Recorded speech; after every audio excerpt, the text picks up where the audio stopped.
वस्त्रं करदण्डधारिणम्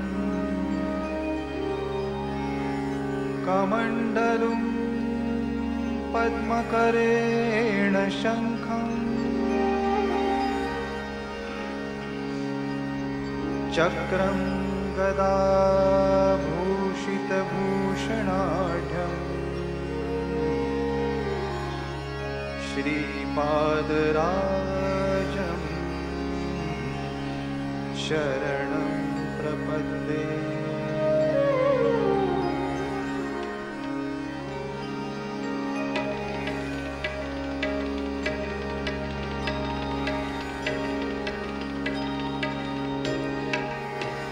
कृष्ण कृष्ण राधे राधे राधे राधे कृष्ण कृष्ण कृष्ण कृष्ण राधे राधे राधे राधे कृष्ण कृष्ण।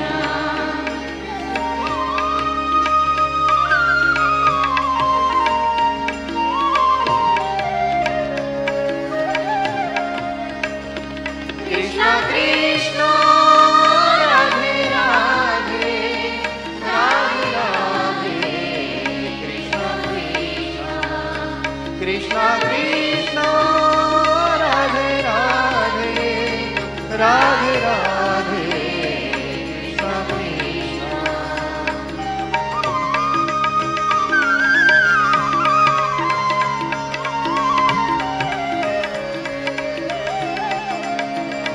कृष्ण कृष्ण राधे राधे राधे राधे कृष्ण कृष्ण कृष्ण कृष्ण राधे राधे राधे राधे कृष्ण कृष्ण।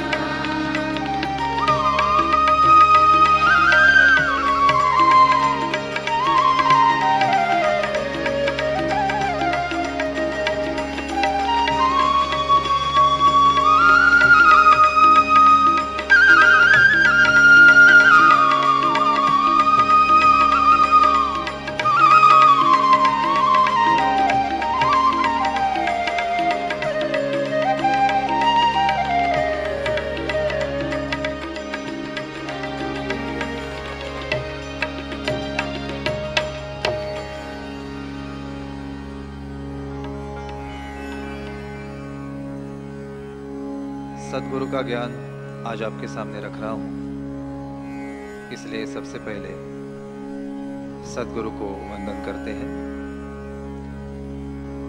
गुरुर्ब्रह्मा गुरुर्विष्णु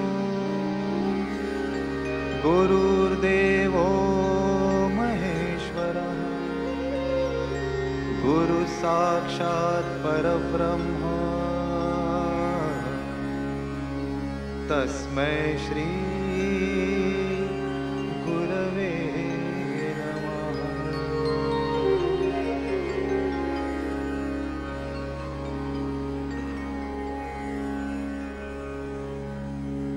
कृष्ण विषय पर आज वक्तव्य है। हमारे सद्गुरु योगी मनोहर जी, इन्होंने कड़ी तपस्या करके जो ज्ञान प्राप्त किया उसे समाज के सामने अपने ग्रंथों के माध्यम से रखा, ताकि विश्व और एक बार वैदिक बने। वैदिक का अर्थ है विद यानी जानना, वैदिक यानी ज्ञान प्राप्त कर उसके अनुसार आचरण कर। हमारे सद्गुरु ने कड़ी तपस्या करके जो ज्ञान प्राप्त किया वो समाज के सामने रखा, ताकि पूरा विश्व और एक बार वैदिक बने, जैसे प्राचीन काल में था। उनका यह कार्य उन्होंने उनके आयु के अंत तक किया। उनके बाद उसी कार्य का एक भाग यानी आज का यह कृष्ण कार्यक्रम। वेद व्यास जी को जो कृष्ण अभिप्रेत था, हमारे सद्गुरु ने अपनी कड़ी तपस्या से जाना और समाज के सामने रखा। वही कृष्ण मैं आज आपके सामने रख रहा हूं सद्गुरु की कृपा से। भारतीय ऋषि मुनियों का देश है, योगियों का देश है, संतों का देश है, भक्तों का देश है, साधकों का देश है। और इसलिए यहां जो जो आध्यात्मिक साहित्य निर्माण हुआ है, हर प्रकार के आध्यात्मिक साहित्य में ज्ञान और विज्ञान ठूस ठूस के भरा है। जैसे कि रामायण, महाभारत, गीता, भागवत आदि सब ग्रंथ। और जिस काल में इन ग्रंथों की निर्मित हुई, उस काल में घर घर में योगी थे, साधक थे, साधना करने वाले साधक थे। इन ग्रंथों में जो ज्ञान लिखा है वो कथा रूप में लिखा है अपने ऋषि मुनियों ने। क्योंकि ज्ञान शुद्ध स्वरूप में जब हम समाज के सामने रखते हैं, उसे समझ पाना थोड़ा कठिन हो जाता है। इसलिए आसानी से उसे हर कोई समझ सके, इस उद्देश्य से हमारे ऋषि मुनियों ने यह ज्ञान कथाओं के रूप में रूपकात्मक ढंग से समाज के सामने रखा, ताकि आसानी से सभी समझ सके। और जिस काल में यह ग्रंथ निर्माण हुए, उस काल में घर घर में योगी थे, साधक थे, जो इसका आशय, रूपकात्मक आशय, आध्यात्मिक आशय जो समझ सकते थे। लेकिन धीरे धीरे योग साधना की ओर से ध्यान हटते गया और आज ऐसी अवस्था है, इन ग्रंथों को हम केवल कथाओं के रूप में जानते हैं। कथा तो इतनी सुंदर बनी है, बस बार बार सुनते जाओ, अमृत जैसा हमें मिलते जाता है। लेकिन ये वही कथाएं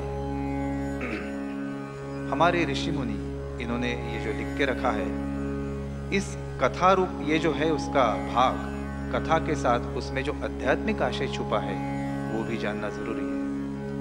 तभी हम उस ग्रंथ को पूरी तरह से समझ सकेंगे। भारत इस शब्द का अर्थ भी उसी प्रकार है। भा यानी प्रकाश, रत यानी एक रूप होना। प्रकाश यह ज्ञान का सूचक है। प्रकाश में एक रूप होने वाले, ज्ञान में रत होने वाले ऋषि मुनियों का देश यानी भारत देश है। और इसलिए यहाँ जो साहित्य निर्माण हुआ, उसमें ज्ञान विज्ञान ठूस ठूस के भरा है। वो हमें समझना है, ताकि हम हमारे देवता कृष्ण, राम, इनको पूरे विश्व के आदर्श देवता बना सके। क्यों? जो विज्ञान है वो पूरे विश्व के लिए है, पूरे ब्रह्मांड के लिए है। जो विज्ञान है, राम और कृष्ण, यह ज्ञान है, विज्ञान है। जैसे ये बिजली है, किसी क्रिश्चियन ने इस बिजली को खोजा है, ये विज्ञान है। बिजली है, विज्ञान है। उसको तो विश्व भर में फैलना ही है, उसका उपयोग होना ही है। फिर हम ये नहीं सोचेंगे कि इसकी खोज किसी क्रिश्चियन ने की तो इसे हम नहीं अपनाएंगे। नहीं, ऐसा नहीं। वो विज्ञान है, उसको अपनाना ही है। उसी प्रकार भगवान गोपाल कृष्ण, भगवान रामचंद्र आदि देवताएं, इनके ग्रंथ, इसमें विज्ञान है जो पूरे देश के लिए है, पूरे विश्व के लिए है, पूरे ब्रह्मांड के लिए है। लेकिन इसमें छुपा हुआ आध्यात्मिक आशय जब दुनिया समझेगी, तब बस यही देवताएं रहेगी। राम कृष्ण पूरे विश्व में, गीता आदर्श ग्रंथ बनेगा पूरे विश्व का, सभी धर्मों का। लेकिन वो जो ज्ञान छुपा है वो समझना हमें जरूरी है। यही ज्ञान पूरी दुनिया को समझाने का महत् कार्य हमारे सद्गुरु योगी मनोहर जी इन्होंने किया। उनके बाद यही आगे हम चला रहे हैं। वेद व्यास जी, विशाल बुद्धि इन्हें कहा गया है। विशाल बुद्धि क्यों, यह अभी कृष्ण से हमें पता चलेगा। व्यास, हमारे सद्गुरु बताते हैं, वेद व्यास जी का असली नाम कोई और था, व्यास यह उपाधि थी उन्होंने खुद के लिए जो लगाई थी। व्यास, व्यास का अर्थ क्या है? जैसे वर्तुल है, वर्तुल में सबसे बड़ी रेखा जो रहती है, जो वर्तुल को दो समांतर आधे वर्तुलों में विभाजित करती है, उसे व्यास कहा गया है। इंग्लिश में उसे डायमीटर बोलते हैं। तो वेद व्यास जी ने अपना नाम व्यास ही क्यों रखा, इसके बारे में हमारे सद्गुरु बताते हैं। वर्तुल है, जन्म मृत्यु का यह फेरा है। पुनरपि जननम पुनरपि मरणम पुनरपि जननी जठरे शयनम। इस वर्तुल पे हम सब चल रहे हैं। जन्म मृत्यु के इस वर्तुल पे चलते चलते चलते चलते हम में से कोई ऐसा कोई निर्माण होता है, हम में से कोई ऐसा निर्माण होता है कि किसी एक जन्म में रुकता है, योग साधना करके उस वर्तुल के बीच में सेंटर पॉइंट में यानी समाधि अवस्था में जाता है। वहां पूरा ज्ञान प्राप्त करके वहां से फिर से निकल के इस वर्तुल पे, समाज के वर्तुल पे वो आता है ज्ञान प्राप्त करके, और वो जो ज्ञान प्राप्त किया है पूरे समाज को बांटता है। स्वयं ने जो ज्ञान प्राप्त किया उसे समाज को बांटने वाली जो व्यक्ति है उसे व्यास कहा गया है, और इसीलिए हम हमारे सद्गुरु को व्यास कहते हैं। वेद व्यास जी ने ये कार्य किया, जो ज्ञान उन्हें प्राप्त हुआ समाज को दे दिया ग्रंथों के माध्यम से, इसलिए उन्होंने खुद को व्यास कहा है। व्यास यह उपाधि है, यह अवस्था है, व्यास यह अवस्था है। और इसलिए वेद व्यास जी ने जो कृष्ण लिखा है वो केवल कथा नहीं है। कथाएं तो बहुत सुंदर बनी है, कृष्ण की कथा है, बस सुनते ही रह जाओ, इतनी सुंदर कथाएं बनी है। लेकिन केवल कथाएं नहीं है। अगर कथा के रूप में हम कृष्ण को जानेंगे तो कृष्ण सिर्फ भारत के लिए, एक विशिष्ट समाज के लिए मर्यादित रहेंगे। उनमें छुपा ज्ञान अगर हम जानेंगे, जो वेद व्यास जी को अभिप्रेत था, वो ज्ञान अगर हम जानेंगे तो कृष्ण पूरे विश्व के हो जाएंगे। और यही काम हमें करना है।